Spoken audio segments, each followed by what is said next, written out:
Bienvenidas y bienvenidos a la clase 23, ¿ya? Y lo que nos toca ver hoy día es probabilidades, la parte 2, ¿ya? La primera parte fue, o la primera clase fue de introducción a probabilidades, la siguiente clase fue probabilidades parte uno y hoy día es probabilidades parte 2, porque seguimos viendo los mismos conceptos, pero en ejercitación, que eso en definitiva es lo importante ahora porque probabilidades siempre es un contenido que cuesta mucho comprenderlo y cuesta porque se pasa poco en el colegio. ¿Ya? En el colegio me imagino que no vieron tanto estos contenidos o se pasa muy rápido, entonces eso conlleva que se entienda poco y por eso prefiero hacer casi todas las clases de contenidos perdón, de ejercitación más que de contenido. ¿Bien? Nosotros ya esto lo he visto en las dos clases anteriores, tienen que tener súper clara, les vuelvo a insistir, por eso pongo de nuevo la diapositiva, porque tienen que tener súper claro estos tres conceptos, ya lo que es la frecuencia relativa, la regla de Laplace y la ley de los grandes números, ¿ya? La frecuencia relativa, recuerden que tiene que ver con una repetición de eventos en un experimento, ¿ya? Entonces, por ejemplo, si ya les dije en la clase anterior que si tiro una moneda, eso es un evento, por lo tanto, la frecuencia relativa estudia si es que yo repito muchas veces ese evento, lanzo la moneda 1000 veces y ahí contabilizo cuántas caras y cuántos sellos. Bien. En cambio, la regla de Laplace lo que estudia es el evento, en particular, un evento. Si yo tiro una moneda, tengo dos posibilidades, cara o sello. Si yo quiero estudiar cuántos sellos van a aparecer, bueno, esos son mis casos favorables, y abajo van los casos totales, ¿cierto? Que es, en este caso, como es una moneda, solamente dos casos. Si yo lanzo un dado, ¿cuántos casos posibles voy a tener? 6, porque puede aparecer el 1, 2, 3, 4, 5, 6, porque es un dado.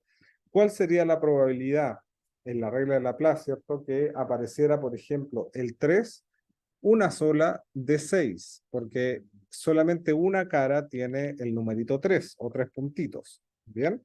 Entonces, la diferencia que ustedes tienen que entender y comprender es que esta es una repetición de eventos, por lo tanto el experimento es muchos eventos posibles, en cambio la regla de Laplace es solamente un evento. Y se relacionan en la ley de los grandes números porque la frecuencia relativa, a medida de que yo hago más grande la cantidad de experimentos, es decir, n, esta frecuencia relativa se va acercando a la regla de Laplace porque es una regla teórica, ¿cierto? Es un número teórico con que yo llego. La probabilidad de ocurrencia es un número teórico. Bien, entonces cuando yo más repito el experimento, más se acerca aproximadamente a la regla de Laplace. ¿Ya? Esa es, en resumen, estos tres conceptos. También tenemos que tener súper claro, ¿ya?, las técnicas de conteo. Es decir, qué va a pasar con la regla de la suma, qué pasa con la regla del producto, cuando la aplicamos, ¿cierto? Y aquí lo que nosotros necesitamos entender también es que todas estas técnicas, ¿ya?, son técnicas que me permiten calcular una, una ocurrencia de los casos totales o de unos casos en particulares, pero estamos hablando de cuántas formas posibles voy a tener para ordenar algo, para que salga algo. Eso no quiere decir que las técnicas de conteo van a servir para sacar la probabilidad, porque la probabilidad, recordemos, que se calcula con casos favorables partido por casos totales. Las reglas que están aquí me sirven para sacar los casos favorables o para sacar los casos totales y ahí yo formar la probabilidad. Es decir, voy a ocupar estas reglas para obtener este numerito o este y este de abajo. ¿Bien? Pero no para obtener la probabilidad directamente. ¿Bien? Y ya nosotros sabemos también de que la prueba que van a rendir a fin de año, les va a pedir la regla de la suma y la regla del producto porque estas están reservadas para matemática 2. Estas 4 que están acá. ¿Bien? Bueno, veamos ejercicios. ¿Qué va a pasar aquí con estos ejercicios que van a aparecer?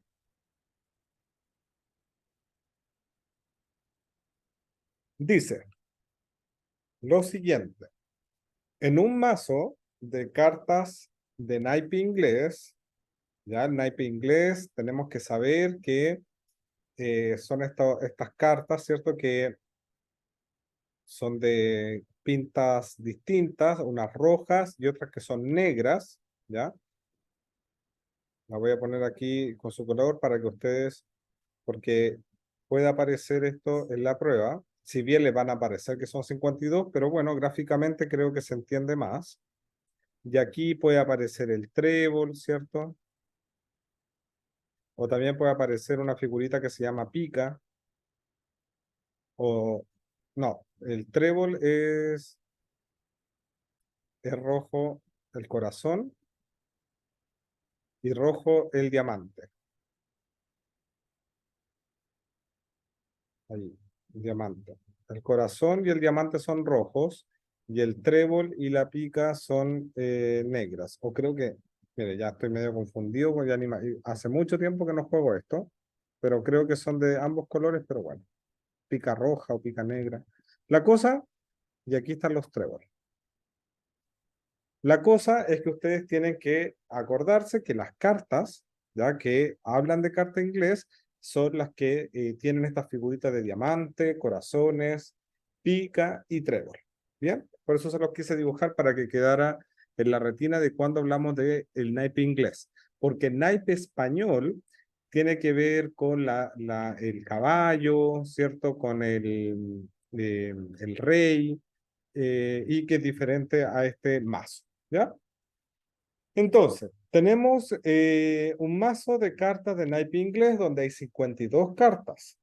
13 de ellas son de trébol, ¿cierto? Porque si tenemos 52 cartas y yo les dije que teníamos 4 diferentes figuritas, entonces vamos a dividir este mazo en las 4 figuritas, entonces vamos a tener 13 tréboles, ¿cierto? 13 trébol.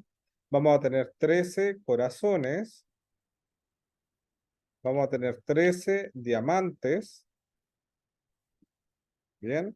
Y 13 picas, ¿bien? Entonces, si decimos 13 más 13 más 13 más 14, son 52. Entonces, nosotros sabemos que 13 de ellas son trébol. Dice, si se extrae del mazo 2 cartas al azar, ¿ya? Si se extraen del mazo 2 cartas al azar, ¿bien? Una después de la otra y sin reposición. ¿Cuál es la probabilidad de que ambas sean de trébol? Entonces, nosotros aquí nos están diciendo que tenemos una bolsita, si que ustedes quieren verlo de esa manera, o una caja con 52 cartas. Entonces, 52, recordemos que la probabilidad es casos favorables partido por casos totales. Nosotros ya sabemos que los casos totales, en este en particular, son 52 al sacar mi primera carta, ¿cierto? Y queremos, mis casos favorables son trébol, porque me lo está pidiendo. ¿Cuál es la probabilidad de que ambas sean de trébol? Estamos sacando la primera carta, ¿bien? Porque son 2 cartas, una después de la otra. ¿Cuál es la probabilidad de sacar la primera carta y que sea trébol? 13, porque 13 son trébol, casos favorables, partido por mis casos totales que son 52. Por lo tanto, la probabilidad de sacar mi primera carta es 13 de 52. Esta probabilidad es para sacar la primera carta. La probabilidad de sacar mi segunda carta, tengo que aplicar la misma probabilidad, ¿cierto? De la regla de Laplace. Casos favorables, ahora, como ya saqué una carta, y aquí dice sin reposición, ya no voy a tener 52 cartas, sino que voy a tener 51 cartas, porque ya saqué una. De esas 51, ¿cierto? 12 son trébol, porque una de las que saqué es el trébol. 13 siguen siendo corazón, 13 siguen siendo diamante y 13 siguen siendo de pica. Por lo tanto, al sacar la segunda carta, la probabilidad va a ser 12 de casos favorables, que son trébol, y los casos totales son 51, porque tengo 51 cartas. Ahora, como yo quiero tener una probabilidad, quiero sacar una cosa, un trébol, ¿cierto? Quiero sacar una cosa. Y después, fíjense la palabra, y después, inmediatamente, y después, no quiero o después, quiero y después una carta y después otra. No quiero una carta o después otra, no. Quiero una carta y además una segunda carta. Por lo tanto, ese i se convierte aquí en la regla multiplicativa. Y la regla multiplicativa sería la probabilidad 1, 13 de 52 por 12 de 51. Y aquí, al multiplicarlo, voy a obtener la probabilidad de ambos. Esta es una excepción a lo que yo le estaba diciendo, que las reglas de conteo nos sirven para sacar las probabilidades directamente. Aquí tampoco es que sirva para para calcular la probabilidad, sino que me están ayudando a contabilizar de forma más rápida una probabilidad. ¿Ya? Quiero que les quede claro eso de que las reglas de conteo siguen siendo de conteo. Simplemente que aquí este i, al pasarlo a un por, nos está ayudando a contabilizar una probabilidad de forma mucho más rápida. Bueno, ¿cuál sería entonces la probabilidad de obtener un trébol y después otro trébol? Sería la alternativa A, ¿cierto? 13 de 52 por 12 de 51.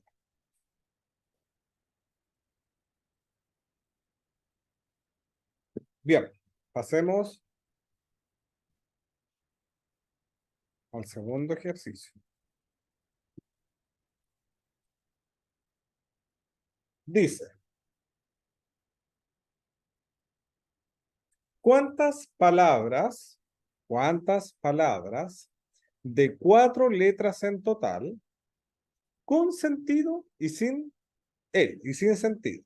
O sea, ¿cuántas palabras puedo formar, cierto? Con 4 letras en total, con sentido y sin sentido. Quiere decir de que existan en la realidad o no existan. Se pueden formar con las letras de la palabra cuaderno, si las letras no se pueden repetir. No se pueden repetir. Bien, yo quiero que mi palabra esté formado por 4 letras. 1, 2, 3, 4 letras. Bien. A mí me da lo mismo si tiene sentido o no tienen sentido las palabras, pero quiero palabras de 4 letras. Y tengo que ocupar estas letras, la C, la U, la A, la D, la E, la R, la N y la O. Entonces, ¿cuántas letras puedo ocupar en este primer casillero? Puedo ocuparlas todas. 1, 2, 3, 4, 5, 6, 7, 8. No tengo restricción, puedo ocupar 8 letras. En la segunda letra de mi palabra de 4 letras, puedo ocupar solamente 7 letras. ¿Por qué? Porque aquí dice que no se pueden repetir. No se pueden repetir. Por lo tanto, si yo ocupo una de estas letras acá, esa letra ya está ocupada. Por ejemplo, si ocupo la E aquí, esa ya va a estar ocupada. ¿Cuántas me quedan disponibles? Me quedan disponibles 7 letras. Por ejemplo, ahora voy a ocupar la N. Por lo tanto, aquí va a ir la N. Y aquí, ¿cuántas me van a quedar disponibles? 1, 2, 3, 4, 5, 6. Y aquí, 5. ¿Qué significa esto? Y aquí aplicamos la regla de conteo de la multiplicación, porque lo que yo quiero es que aquí pueda ocupar 8 letras y que aquí pueda ocupar 7 letras y que aquí pueda ocupar 6 letras y que aquí pueda ocupar 5 letras. Yo no voy a decir aquí ocupo 8 letras o acá 7 o acá 6 o acá 5. El O no tiene sentido. Tiene sentido el I. el conector y. Por lo tanto, es una multiplicación, no una suma. Y aquí, ¿qué me queda? 8 por 7, 7 por 6 y 6 por 5. ¿Bien? ¿Cuánto nos daría eso? Aquí vamos a tener que, obviamente que en la PAES no pueden ocupar calculadora. Así que hay que saberse más o menos las tablas de multiplicar. Pero 8 por 7, 56, ¿cierto? Después tenemos aquí 6 por 5, 30. Aquí 6 por 3, 18. 5 por 3, 15, más 1, 16 y agregamos ese 0. 1680 formas de tener una palabra de 4 letras con las letras de las letras cuaderno. Bien, de la letra de la palabra cuaderno. Bien. Ahora, si me hubiesen dicho cuántas palabras puedo tener con 4 letras y que tengan sentido, ahí ya entramos a otro terreno porque tendríamos que escribir las 1680 palabras e ir identificando cuáles tienen sentido o no. Entonces entramos en un terreno súper complicado porque no solo hay que escribir las 1600 palabras, sino que también hay que saber si existen o no existen. Y claramente a lo mejor uno de nosotros va a decir, no, esa no existe porque no la ha escuchado, pero eso no quiere decir que efectivamente no exista, ¿cierto? En el diccionario hay miles y miles de palabras que nosotros no ocupamos. Por eso el DEMRE, para evitarse todo este tema de que sea con sentido o sin sentido, pone, bueno, inmediatamente con y sin sentido. Bien, vamos a otro.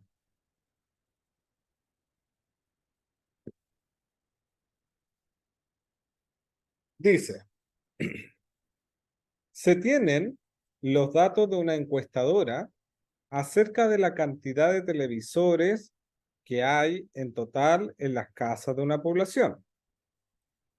Esta encuesta lo que está haciendo es medir, ¿cierto?, la cantidad de televisores que hay en total en una casa, ¿bien?, de una población determinada. Al elegir una casa al azar de la población, se puede determinar la probabilidad de que ésta tenga exactamente 3 televisores si se sabe que. Entonces, yo quiero saber la probabilidad, ¿cierto?, de tener esa X de hacer de 3, la probabilidad de tener 3 televisores, ¿cierto?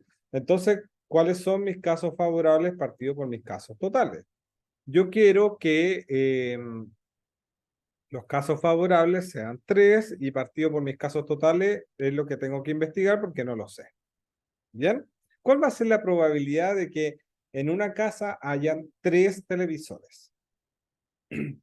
¿Puedo determinarla con la información 1? Dice, al elegir una casa de la población al azar, la probabilidad de que ésta tenga 4 o más televisores es de 0,17. Es decir, que la probabilidad de que X, ¿cierto? X, recordemos que es la cantidad de televisores, sea igual o mayor a 4 es 0,17. Recordemos que ese 0,17 también lo podríamos poner como 17 partido en 100. ¿Sí? Aquí, con esto podríamos también decir que ¿cuál es la probabilidad de que sea X menor a 4? 0,83. Y alguien podría decir, pero ¿cómo puedes saber eso? Porque claro, porque la probabilidad de que tengamos la medición de todos los televisores en una casa, ¿cierto? De toda la población, midamos todo, va a ser de un 100%. Es decir, si nosotros calculamos este porcentaje más este porcentaje, tiene que ser 100% o 1. Porque acuérdense que los decimales los podemos transformar a porcentaje y viceversa. Entonces, si nosotros hiciéramos aquí una tablita, ¿cierto? Aquí vamos a poner televisores y aquí vamos a poner probabilidad, ¿ya? Porcentaje y en decimales, para que no nos confundamos. Entonces, yo quiero saber un televisor, dos televisores, tres televisores, cuatro televisores. Uno podría tener infinitos televisores, ¿no es cierto? Que, o sea, no, obviamente que no puede tener infinitos, pero me refiero que la encuesta no puede cerrarse simplemente a decir, bueno, voy a medir hasta 6, hasta 7. No, no lo dice, por lo menos. ¿Bien? Vamos a poner nosotros 8, ya, supongamos que 8.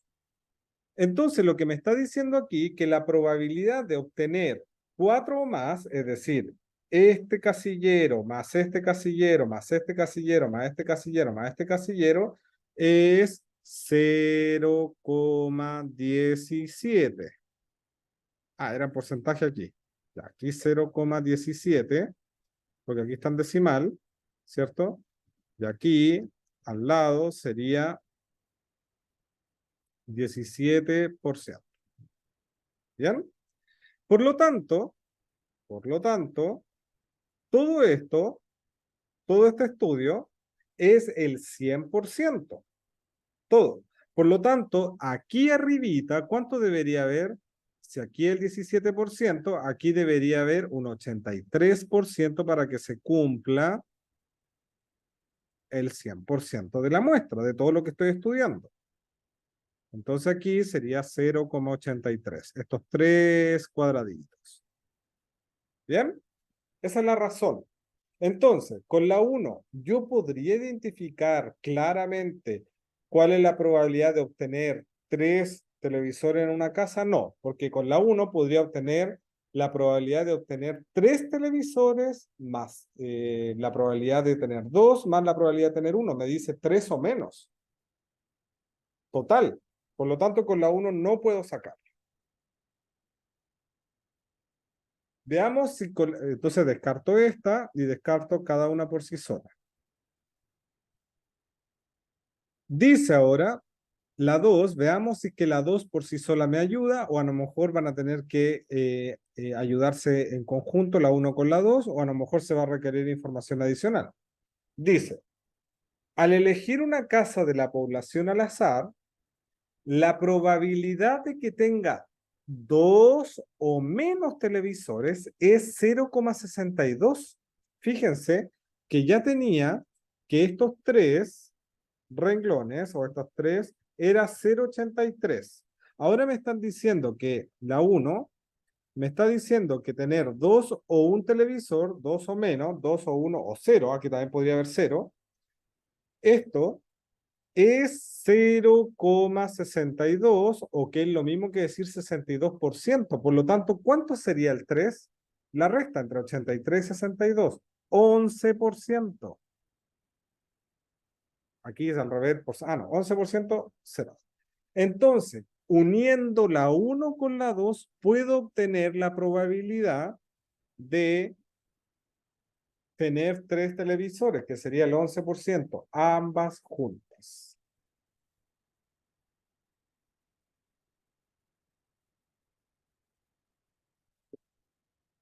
¿Bien?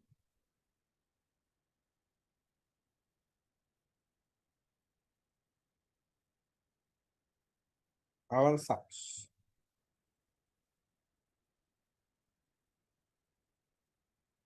Al lanzar un dado cargado, ¿qué es lo que es un dado cargado?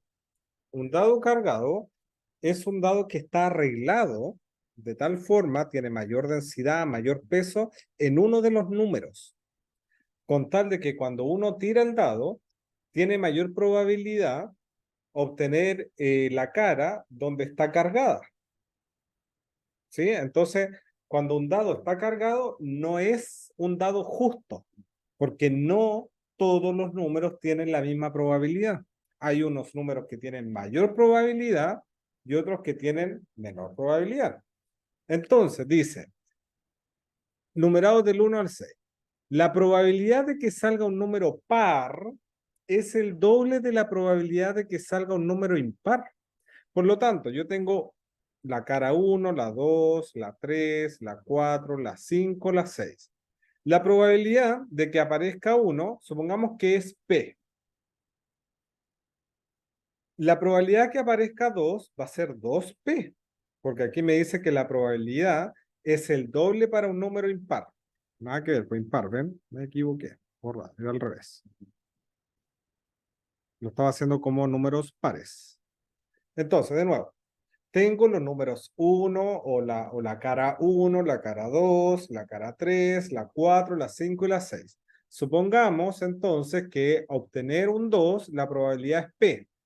Pero como este dado está cargado, entonces la probabilidad de obtener 1 para los impares, ¿cierto? Es el doble, 2P. Este también va a ser 2P, este también va a ser 2P, porque antes todos tenían la misma probabilidad.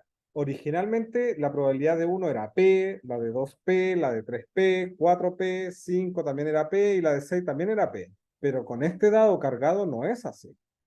El 1, el 3 y el 5 tienen el doble de probabilidad. El 4 y el 6 tienen la misma probabilidad que el 2, P y P. Por lo tanto, el total de mis casos ya no es 6, sino que es 2, 3, 4, 5, 6, 7, 8, 9. Hay 9 casos totales y el 1, el 3 y el 5 concentran mayor cantidad de esos casos. Por lo tanto, mi caso total es 9. Si se lanza este dado, ¿cuál es la probabilidad de que salga un número impar? Casos favorables, número impar sería 2, 4, 6. Casos favorables, 6. Por lo tanto, al construir mi probabilidad, ¿cierto? Sería casos favorables 6 partido 9. Y si yo esto lo simplifico por 3, me daría 2 acá y 3. 2 tercios. Siendo que originalmente, si nosotros hubiésemos estudiado acá un dado justo, hubiésemos tenido que obtener la cara 1, la 2, la 3, la 4, la 5 y la 6. Todos tienen la misma probabilidad. P, P, P, P, P y P. Por lo tanto, ¿cuántos casos totales tendríamos? 6. 1, 2, 3, 4, 5, 6. Casos totales, 6.